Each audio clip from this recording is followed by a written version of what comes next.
everyone, welcome to your Zone channel 24/7 English. This video is Basic English for Beginners part 16.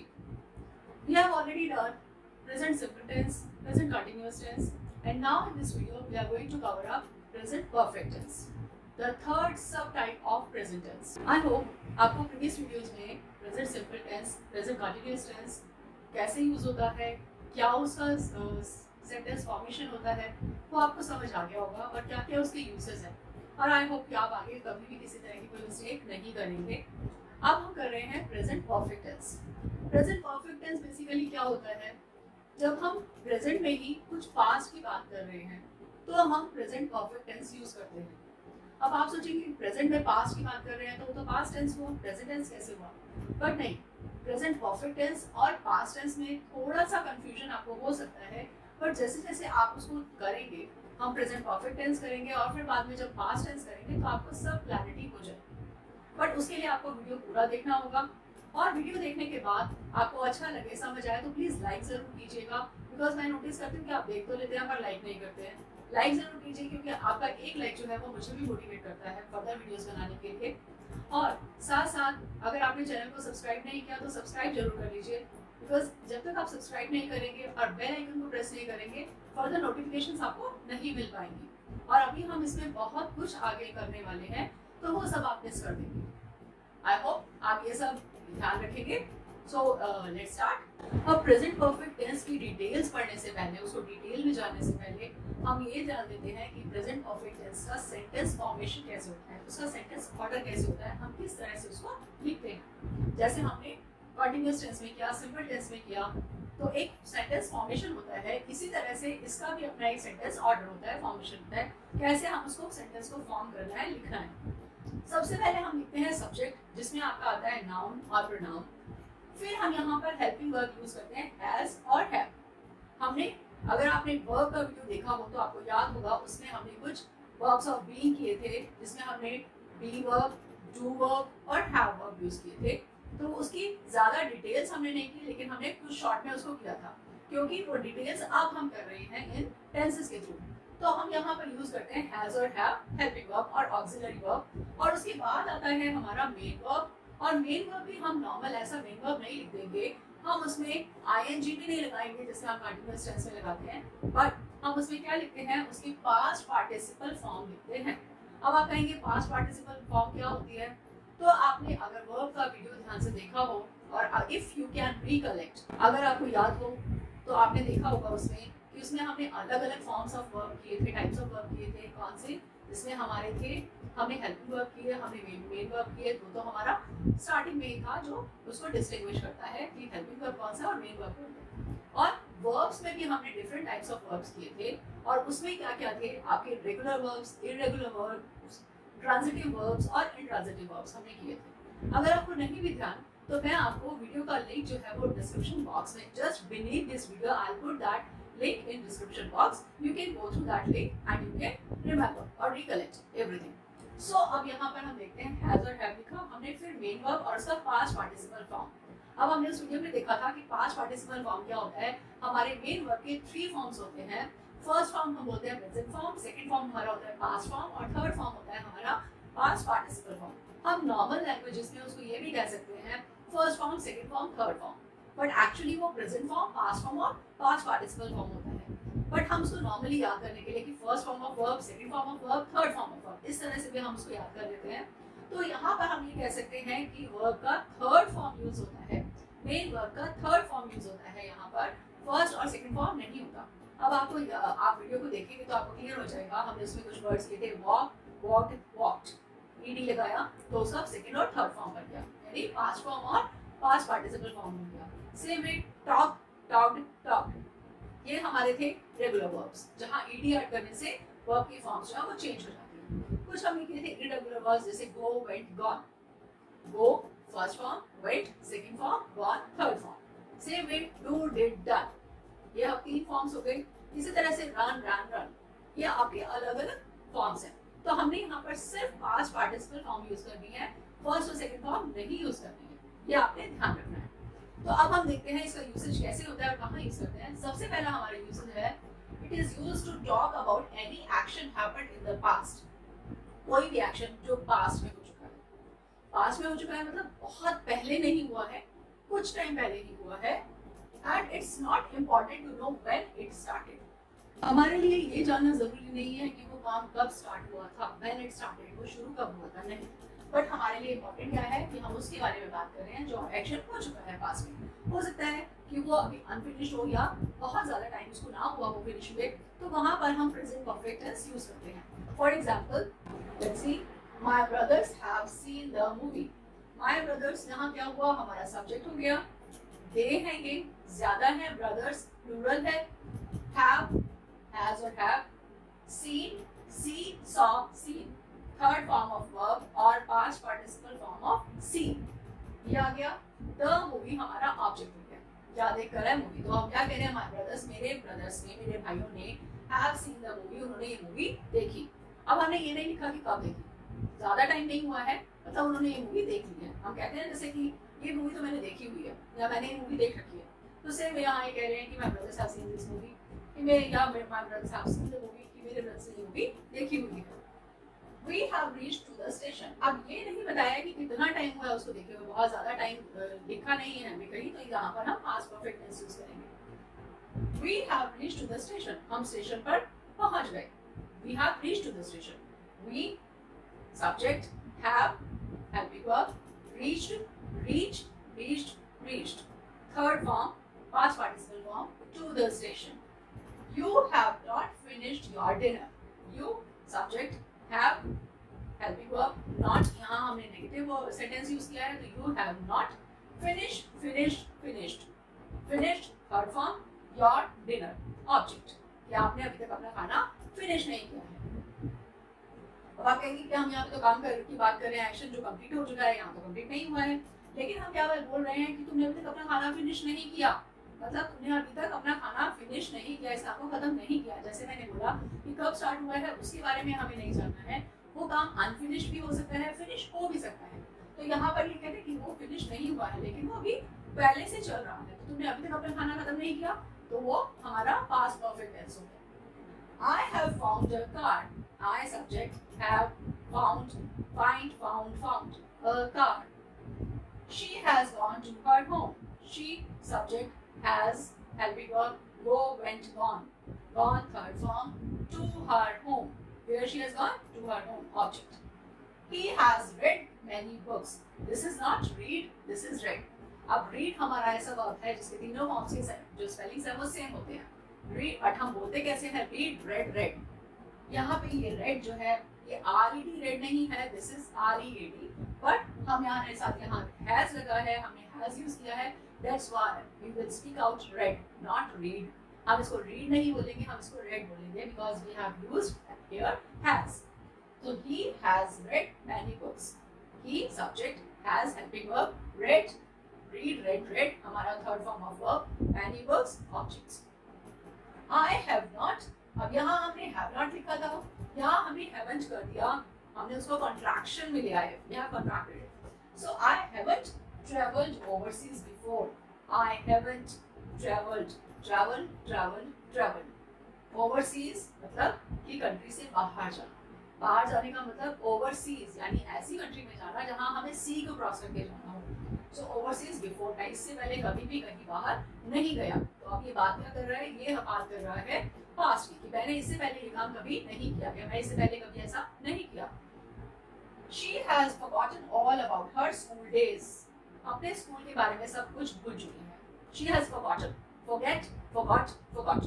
So she has forgotten, सब कुछ भूल चुकी है, मतलब वो पास्ट में चला गया कि वो काम हो चुका है.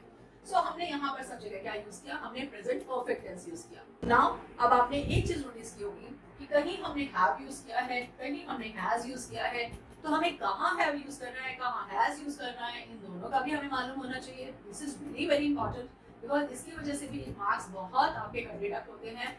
थोड़ा सा आप हैज और हैव में कंफ्यूजन क्रिएट हो जाती है आपके माइंड में and you deduct your marks. So आपने ये ध्यान रखना है कैसे, जहां जहां हम आई, वी, यू, दे, हम ये वर्ड्स यूज करते हैं, ये सब्जेक्ट्स यूज करते हैं, उसके साथ हम यूज करते हैं हैव. आई, वी, यू, दे, हम उसके साथ यूज करते हैं हैव. जब हमने प्रेजेंट सिंपल टेंस या प्रेजेंट कंटिन्यूअस टेंस देखा था, प्रेजेंट कंटिन्यूअस टेंस में आपने देखा था कि वहां पर आई के साथ हम यूज करते हैं एम, विल यू दे के साथ हमने यूज किया था आर। तो आपने एक चीज ध्यान रखनी है कि जहां एम और आर यूज होता है कंटिन्यूअस टेंस में, सिंपल टेंस में, वहां पर हैव यूज हो जाता है। फिर ही, शी, इट। ही आपको पता है बॉय के लिए, मैन के लिए नाम भी हो सकता है। फिर शी इज फॉर गर्ल और लेडी। इट कोई थिंग है, कोई सामान है, कोई चीज है। और एनिमल, कोई एनिमल है, उसके लिए भी यूज ही, शी, इट। इनके साथ हम यूज करते हैं हैज। तो आपने ये चीज ध्यान रखनी है। अब इसको हमें कैसे याद रखना है? ही, शी, इट के साथ हमने यूज किया था इज, आई एस इज, और यहाँ हम यूज कर रहे हैं एच ए एस हैज। तो दोनों में एस एस कॉमन हो गया। तो जहां हम इज यूज करते हैं वहां हम हैज यूज कर लेंगे, और उसके अलावा बाकी जो भी एम और आर यूज कर रहा है हमने हेल्पिंग वर्ब, उसकी जगह हम यूज कर लेंगे have. And this is the simplest way to learn. Otherwise आप कंफ्यूज हो जाएंगे कहाँ हैव यूज करें, कहाँ हैज यूज करें। तो आपने सिंपली ये याद रखना है कि जहां हमने ही, शी, इट, जहां हमने इज यूज किया था वहां हम हैज यूज करेंगे, और बाकी जगह पर हम हैव यूज करेंगे। सो आई होप ये फर्स्ट आपको यूसेज क्लियर होगा। अब हम सेकंड यूसेज देखते हैं, क्या सेकंड यूसेज है इसका। And what is the second usage? When we talk about any unfinished work, unfinished work मतलब कि जो काम अभी कंप्लीट नहीं हुआ है, फिनिश नहीं हुआ है। जब हम अनफिनिश्ड वर्क के बारे में बात करते हैं तब भी हम प्रेजेंट परफेक्ट टेंस यूज करते हैं। और we use this week, this month, this year, today। और अगर हम सेंटेंसेस में क्या यूज कर रहे हैं? this week यूज कर रहे हैं, दिस मंथ यूज कर रहे हैं, दिस ईयर यूज कर रहे हैं, और टुडे यूज कर रहे हैं, वहां पर हम प्रेजेंट परफेक्ट टेंस यूज करते हैं। और स्पेशली कब? जब हम अनफिनिश्ड वर्क की बात कर रहे हैं। So let's check out the examples. This month I have visited zoo 4 times. This month हमने यूज किया, क्या कहते हैं? आई हैव विजिटेड जू। मैंने इस मंथ में 4 टाइम्स जू विजिट किया है, जू देखकर आया हूँ, घूम कर आया हूँ। लेकिन वो बात करें दिस मंथ, दिस मंथ मतलब अभी मंथ कंप्लीट नहीं हुआ है, 4 टाइम्स ऑलरेडी घूम के आ चुका है। हो सकता है और भी चला जाए, 5 टाइम्स, 6 टाइम्स, 7 टाइम्स, जैसे उसको टाइम मिले तो ऐसे और भी मैं घूम के आ सकता हूँ। तो अभी ये अनफिनिश्ड वर्क है क्योंकि अभी पूरा मंथ कंप्लीट नहीं हुआ है। So this is unfinished work and that's why we have used it this month. क्योंकि जो मंथ अभी चल रहा है जब तक उसका लास्ट डे कंप्लीट ना हो जाए हम उसको यही बोलते हैं कि दिस मंथ। तो इसका मतलब लास्ट डे होने तक ये पॉसिबिलिटी रहती है that we can do further more, हम और भी कर सकते हैं। तो वो काम कंप्लीट नहीं हुआ है। He has worn my shirt today। उसने आज मेरी शर्ट पहनी है। अब आज उसने मेरी शर्ट पहनी है, शाम को भी पहन सकता है। अब मॉर्निंग में पहन के चला गया, आज पहनी है और दोबारा भी पहन सकता है। शाम को पार्टी में जाना तो भी पहन सकता है। मतलब ये अनफिनिश्ड वर्क है। अब उसने शर्ट उतार के रख नहीं दी है।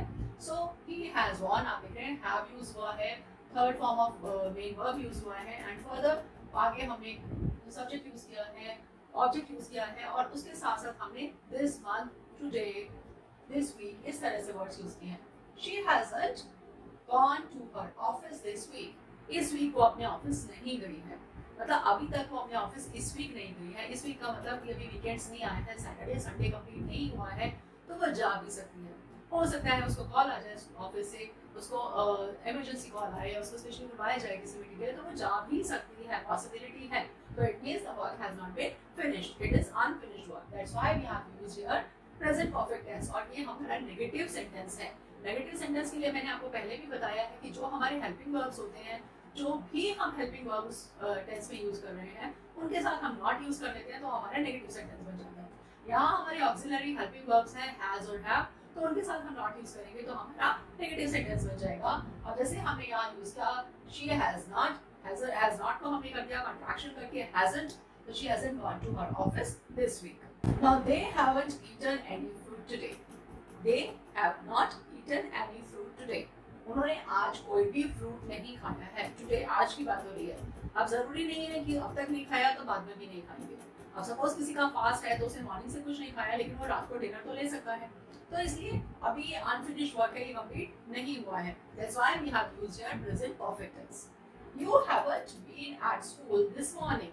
तो मॉर्निंग में स्कूल में नहीं थे। मॉर्निंग में स्कूल में नहीं थे, आफ्टरनून में आ सकते हो, इवनिंग में आ सकते हो। इवनिंग में अगर कोई पीटीएम है या आपके स्कूल से कोई कॉल आती है या आपका कोई फंक्शन है तो भी आप आ सकते हो। तो इसका मतलब अभी ये हमारा वर्क जो है वो अनफिनिश्ड है। I have revised my lesson today। मैंने अपना लेसन आज रिवाइज कर लिया है। अब एक बार रिवाइज कर लिया है, हो सकता है मेरा मूड करे तो मैं सेकेंड टाइम भी रिवाइज कर लूँ, मैं थर्ड टाइम भी रिवाइज कर लूँ, मतलब there is further possibility that I can do further more. तो अभी unfinished है. We have not gone to the mall this week. We have not gone to mall this week. हम इस बार mall एक बार भी नहीं गए. हम इस बार मॉल ही नहीं गए इस वीक में. इस वीक में दिस वीक की बात हो रही है, मतलब अभी सैटरडे संडे नहीं आया है, संडे कंप्लीट नहीं हुआ है, तो अभी तक हम मॉल नहीं गए इस वीक में, लेकिन अब जा सकते हैं. हो सकता है हम थोड़ी देर बाद ही चले जाएं, हो सकता है हम आज इवनिंग में ही चले जाएं, मतलब अनफिनिश्ड है. तो अभी हम इसको फिनिश नहीं कह सकते. That's why we have used present perfect tense in all these sentences, because these all sentences are they are indicating about the unfinished work or unfinished action. तो हमने क्या यूज किया है यहाँ पे देखो आपने, this week, this month, this year और today. this year हमने यहाँ किसी सेंटेंस में यूज नहीं किया, लेकिन वो भी हम यूज कर सकते हैं और वो आपका unfinished work में आएगा और वहाँ पर हम यूज करेंगे present perfect tense. Okay, now let's come to the another use of present perfect tense. Actually this tense is very very important. आपको ये बहुत अच्छे से समझना है और ध्यान रखना है, क्योंकि इसमें और पास्ट टेंस में आप लोग बहुत बच्चे कंफ्यूज हो जाते हैं, और जहाँ इस तरह का कंफ्यूजन होता है वहीं पे मार्क्स आपके कट जाते हैं. If we are talking about the exams, और फर्दर एग्जाम्स की भी बात ना करें, if we are talking about the communication also, so अगर हम रॉन्ग टेंस यूज करेंगे तो हमारी जो सेंटेंस है, जो हम बात करना चाह रहे हैं, उसका मीनिंग ही चेंज हो जाएगा. हम जो बात कहना चाह रहे हैं वो सामने वाले तक पहुँचते पहुँचते कुछ और ही बन जाएगी, क्योंकि हमने टेंस ही गलत यूज किया है. अब अगर हम यहाँ पर प्रेजेंट परफेक्ट टेंस ना यूज करके हम पास्ट टेंस यूज कर देते हैं और फिर भी हम लिख रहे हैं टुडे, दिस वीक, तो ये बिल्कुल ही गलत हो जाएगा, वो एकदम रॉन्ग हो जाएगा, sentence will be completely wrong. So ये चीज आपको ध्यान रखनी है कि प्रेजेंट परफेक्ट टेंस बहुत इंपॉर्टेंट है. सारे ही टेंसेस बहुत इंपॉर्टेंट है, सबकी अपनी अपनी जगह बहुत इंपॉर्टेंस है, लेकिन जब आप प्रेजेंट सेंटेंसेस को अच्छे से समझ लेंगे, उनके सब टाइप्स को अच्छे से आपको क्लियर हो जाएंगे, तो आपको बाकी टेंसेस जो है कंपैरेटिवली समझने में बहुत आसानी हो जाएगी और आप उनके यूजेस भी बहुत अच्छे से समझ जाएंगे. So keep this thing in your mind and go throughout the video completely. Now let's come to the third usage. To describe any action recently finished or stopped, or with adverb of time like recently, just, already, recent past. क्या मतलब हुआ इसका, कि जहां पर हम किसी action को डिस्क्राइब करते हैं, बताते हैं कैसा एक्शन, एक्शन मतलब वर्ब, एक्शन वर्ड्स को हम वर्ब बोलते हैं, तो ऐसे वर्ब को यानी ऐसे एक्शन को हम बताते हैं जो रिसेंटली फिनिश हुआ है, मतलब जस्ट अभी अभी खत्म हुआ है, फिनिश हुआ है, और स्टॉप खत्म हो चुका है, रुक गया है, और विद एडवर्ब ऑफ टाइम, और यहाँ पर हम एडवर्ब ऑफ टाइम यूज किया है हमने सेंटेंस में. एडवर्ब ऑफ टाइम आप अगर आपको ध्यान नहीं है तो आप एडवर्ब की वीडियोस जाके देखिए, तो उसमें आपको वो सब याद आ जाएगा. मैं वर्ब और एडवर्ब्स दोनों की वीडियोस के लिंक जो है वो डिस्क्रिप्शन बॉक्स में प्रोवाइड कर दूंगी. अब कौन कौन से एडवर्ब ऑफ टाइम है, रिसेंटली, जस्ट, ऑलरेडी, और ये कैसे हैं, रीसेंट पास्ट बता रहे हैं, मतलब बिल्कुल अभी अभी खत्म हुआ है. पास्ट मतलब जो हो चुका है, और रीसेंट पास्ट मतलब जो बिल्कुल अभी अभी खत्म हुआ है उसके बारे में बता रहे हैं. अब देखिए कैसे इसके एग्जाम्पल से आपको और क्लियर हो जाएगा. आई have just arrived from office, मैं अभी अभी ऑफिस से आया हूँ. जस्ट अराइव्ड मतलब अभी अभी आया हूँ. अब इसका मतलब क्या हुआ कि वो ऑफिस से आ चुका है, दोबारा नहीं जाने वाले हैं, मतलब ये फिनिश वर्क है, काम हो चुका है कि वो अपने घर में वापस आ गया है. I have just arrived from office. अब she has just watched the movie. अब हम किसी को कह रहे हैं चलो वो मूवी देखते हैं, तो कहते हैं उसने तो वो मूवी अभी भी देखी है, तो she has just watched the movie, उसने वो मूवी अभी अभी देखी है. he has already done his work. he has already done his work. already उसने अपना काम ऑलरेडी कंप्लीट कर लिया है, ऑलरेडी खत्म कर दिया है. We have recently visited our old house. हम अभी कुछ टाइम पहले ही अपने ओल्ड हाउस, पुराने घर में होके आए हैं, विजिट करके आए हैं वहां पर, मतलब हम वो काम करके आ चुके हैं, वो काम कंप्लीट हो चुका है. They have just finished their lunch. इन्होंने अभी अभी अपना लंच फिनिश किया है. जैसे फॉर एग्जाम्पल हम ये कह सकते हैं कि छोटे बच्चे हैं किसी के घर में और वो किसी को इनके गेस्ट आए हैं, तो गेस्ट कहते हैं इनको भी खाना खिला दो बच्चों को, और वो कहते हैं नहीं इन्होंने तो अभी भी खाना अपना फिनिश किया है, तो अभी अभी लंच करके बैठे हैं. तो वही चीज, या अपने लिए भी कि नहीं आप खाइए, हम तो अभी अभी अपना लंच करके बैठे हैं, तो they have just finished there lunch, तो वो अपना कंप्लीट कर चुके हैं उस काम को. Ronnie has just come back to home. अब यहाँ पे हम एक डॉग को ले रहे हैं. Ronnie has just come back to home. घर वापस आ चुका है, अभी अभी आया है, मतलब घर में आ चुका है. Come, came, come. Third form. You have already done shopping from mall. अब कह रहे हैं बच्चे अपने फादर के पीछे पड़ रहे हैं कि चलिए हमें शॉपिंग कर रही है. तो उसके फादर क्या कह रहे हैं कि you have already done shopping from mall. तुम ऑलरेडी शॉपिंग कर चुके हो मॉल से, और कितनी बार शॉपिंग करोगे, मतलब तुमने वो काम ऑलरेडी फिनिश कर लिया है, तुम उस काम को खत्म कर चुके हो. तो अब यहाँ देखेंगे आप हैज और हैव हमने यूज किया सब्जेक्ट के साथ, प्लस हमने जस्ट, ऑलरेडी, रिसेंटली इस तरह के वर्ड्स यूज किए। These are adverb of time, जो ये बता रहे हैं कि हमने अभी वो काम खत्म किया है। और हमने सबके साथ जो भी हमारे मेन वर्ब्स हैं उनके साथ पास्ट पार्टिसिपल फॉर्म यूज करी है, मतलब third form of verb use किया है। Arrive, arrived, arrived, watch, watched, watched, do, did, done, visit, visited, visited, finish, finished, finished, come, came, come, do, did, done। तो ये सब क्या है, ये हमारे थर्ड फॉर्म ऑफ वर्ब है, यानी पास्ट पार्टिसिपल फॉर्म्स। अब हम इसका नेक्स्ट यूजेस देखते हैं। ये तो हो गया हमारा एडवर्ब ऑफ टाइम, जहां हमने ये वर्ड्स यूज करे, और भी कुछ है वो हम कैसे यूज करते हैं वो भी देखते हैं एक बार। Now the next usages is where adverbs used which include the present, मतलब ऐसे एडवर्ब्स हम यूज करते हैं जो हमें प्रेजेंट को भी दिखाते हैं, मतलब जो प्रेजेंट को भी अपने साथ लेके चलते हैं, अपने साथ इंक्लूड करके रखते हैं। कैसे एडवर्ब्स हैं वो? Such as so far, until now, up to now, never, ever, yet, इस तरह के। और ये मोस्टली कब यूज होते हैं? हमारे क्वेश्चंस में और हमारे नेगेटिव सेंटेंसेस में। मोस्टली हमारे क्वेश्चंस में और नेगेटिव सेंटेंसेस में यूज होते हैं। So now let's check out the examples. First sentence, have you ever seen a horse ever? Have you, questions में हम क्या लिखेंगे? जो हमारा हेल्पिंग वर्ब है, जो हमारा ऑक्सिलरी वर्ब है, वो सबसे पहले आ जाएगा, जैसे हम बाकी सेंटेंसेस में पहले करते आए हैं।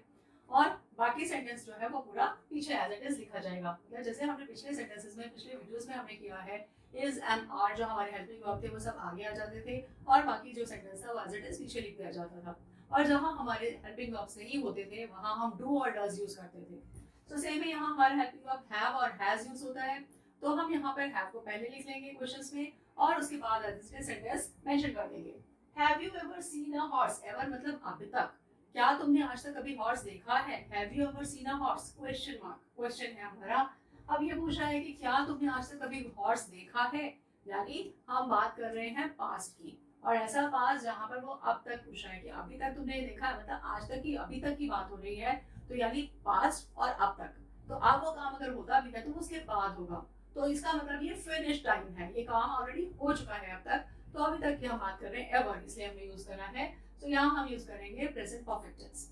Now what have you done up to now? तुमने अब तक किया क्या, मतलब अब तक तुमने क्या किया? Up to now, up to now का मतलब भी अब तक होता है, एवर भी आपका अब तक होता है, अनटिल नाउ का भी मतलब यही होता है। ये सारे वर्ड्स ऐसे हैं जो हम अलग अलग यूज करते हैं, बट इनके ऑलमोस्ट मीनिंग जो है वो सेम होते हैं। अनटिल नाउ जो है हमारा नेगेटिव फॉर्म में यूज हो जाता है।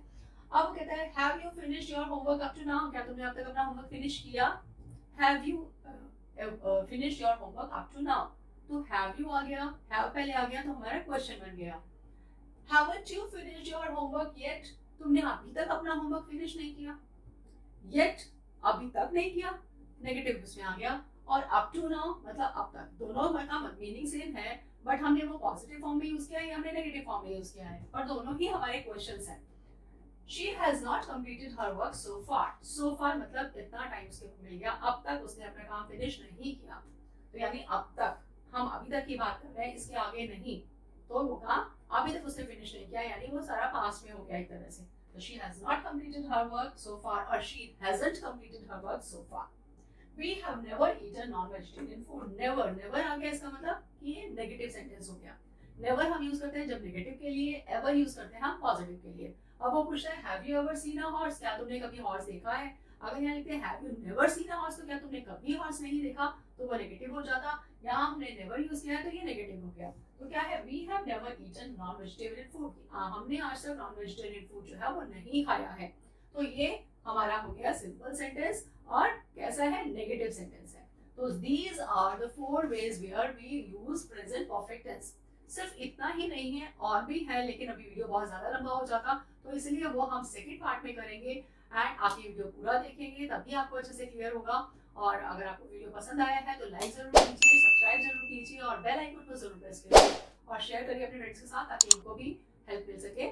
और पार्ट बी के अंदर, इसी के पार्ट बी के अंदर हम नेक्स्ट को डिस्कस करेंगे कि और कहाँ कहाँ पर प्रेजेंट परफेक्ट टेंस यूज होता है।